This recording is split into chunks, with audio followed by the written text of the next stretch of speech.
Hi everyone, my name is Emma Zubek and I'm currently a freshman at Duke University that is set to double major in public policy and Chinese.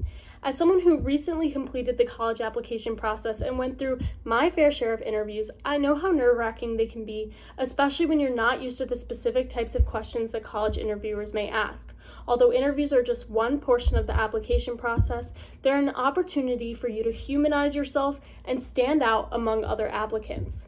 Today, I'm creating a video about the major do's and don'ts of a college interview to help you ease your nerves, know what to expect, and leave feeling like you applied tips that will land you a spot at your dream college. Let's get to it. So the first do that I have for you is to research your interviewer beforehand. College interviewers are human, and it's important to conduct research on their careers, passions, and interests before you interview. Doing so can help you establish a connection with your interviewer and find something to talk about.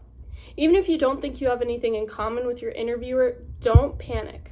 If you don't have the same career goals or don't plan on pursuing the same major, think about how you can relate your career goals/major and find commonality in your experience or skills that you may have picked up from your work.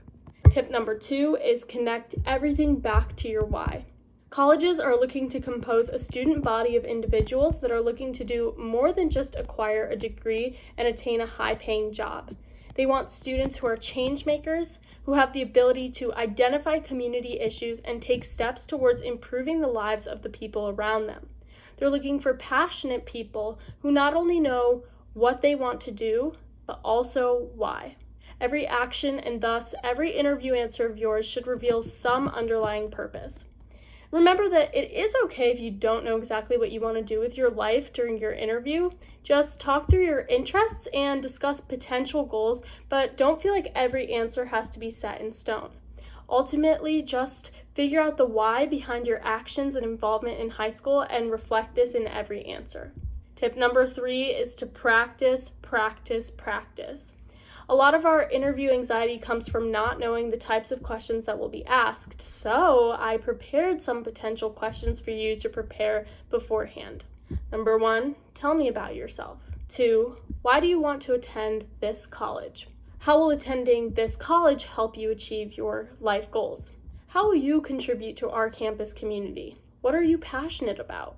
And remember to include the why in this answer. What are your strengths and weaknesses? What book inspires you?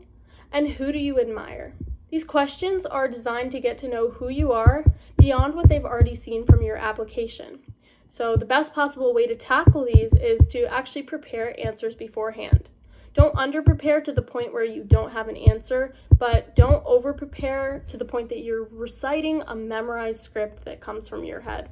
Just have some key bullet points that you plan to address in mind and practice these answers with a guardian, teacher, mentor, or trusted friend.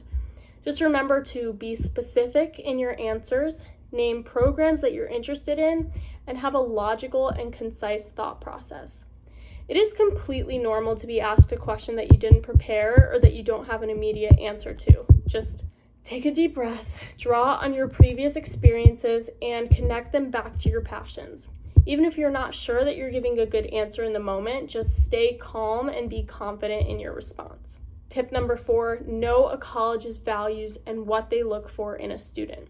Colleges want the members of their student body to reflect their institutional values. So let's say the school that you are applying to is known for being collaborative and emphasizes working with students across a variety of disciplines to achieve a goal. If you're asked a question about a challenge that you have faced within one of your extracurriculars, consider how you tackled that challenge and solved it with both the expertise of the people within your organization and the collaboration of people outside of the organization. Your answer will reveal innovative problem-solving skills, which will help the college see exactly how you will fit into their community. Tip 5, have readily accessible anecdotes to support your answers. The mistake that many interviewees make is that they're not specific enough in their answers. If you're simply answering a question without giving an example or telling a story, your interviewer is not going to get an idea of what you would actually do in a given situation. So to prepare, consider the following anecdotes. How you discovered your passions. A problem you solved within one of your communities. a person or item that impacted your life in a substantial way, and a lesson that you took from a challenging experience. With each of your stories, you should discuss something you learned or how an experience changed you. And you can even take this a step further by discussing how you would solve a similar issue during your time in college. Tip 6, determine what you want a college to know about you beyond your extracurriculars, grades, recommendations, and essays. College admissions officers have already seen these things about you, but who are you beyond this? You should still circle back to these things, particularly your essays and extracurriculars, as your interviewer may not have seen them and they still are a big part of who you are. But consider what you can bring to a college campus beyond what lies on your resume. What do you value in life? What brings you joy? What seemingly small activities, hobbies, or family and cultural traditions have influenced your thinking or affected your worldview? For example, during my interview, I discussed my daily phone calls with my grandparents who live in Bosnia. I talked about the wisdom that they share on these phone calls and how they have helped shape my values, many of which guide me and my decision-making skills that I continue to use in college. Number 7 is inject your personality into every answer. The last tip may sound cheesy, but it is true. Just be yourself. If you're a naturally humorous person, don't be afraid to make a joke or two, but make sure it's appropriate. If kindness, positivity, and empathy are important to you, make sure to present yourself as vibrant, animated, mindful, and attentive to the people around you. Don't overdo these things as they may take away from the content of your interview, but ultimately, remember that colleges are looking for humans, not robots, and the best way to humanize yourself is to show certain parts of your personality that you show to your friends and peers on a daily basis. Now that you've heard about everything that you should be doing during your college interview, let's talk about the other side, what you should absolutely not do. Tip number 1, don't come into this interview without having done any research. As we discussed in the do's section, research is the most important thing that can help you be successful in any interview. The most important things to research are background on your interviewer, the values of the college you're applying for, the type of student they're looking for, and the format of your interview. For example, is it going to be in person or over Zoom? How many people are going to be interviewing you? Don't focus too much on hitting every single point you researched, but as long as you've done adequate preparation and know the pieces of information I listed, you will be more than ready. Number 2, don't discuss illegal activities. This goes without saying, but don't discuss illegal activities in your interviews. Even if you learn something in the situation, it can leave a very bad impression on your interviewer and actually raise some concerns about your behavior in college. You don't want to give the impression that you are going to cause problems in the school or that you're going to behave in a way that endangers other students. So if it's illegal, just simply leave it out. Tip 3, don't discuss your weaknesses without following up. Similar to discussing an illegal activity, discussing a weakness without following up leaves a negative impression on your interviewer. Instead, explain how you attempted to strengthen a certain skill. For example, if you struggle in STEM classes and always seem to fold under pressure during your timed quizzes, let the interviewer know that you practiced with a friend, found problems online, did time tests at home, and spoke to your teacher. Another great thing that you can do is actually turn a weakness into a strength. For example, if you struggle with these math quizzes because you like to check over your work and consider all methods of solving a problem before making a decision, you can say that this skill helped you win your debate competition, where the judges were actually impressed with the way that you considered all sides and the way that you were so meticulous in giving your answer.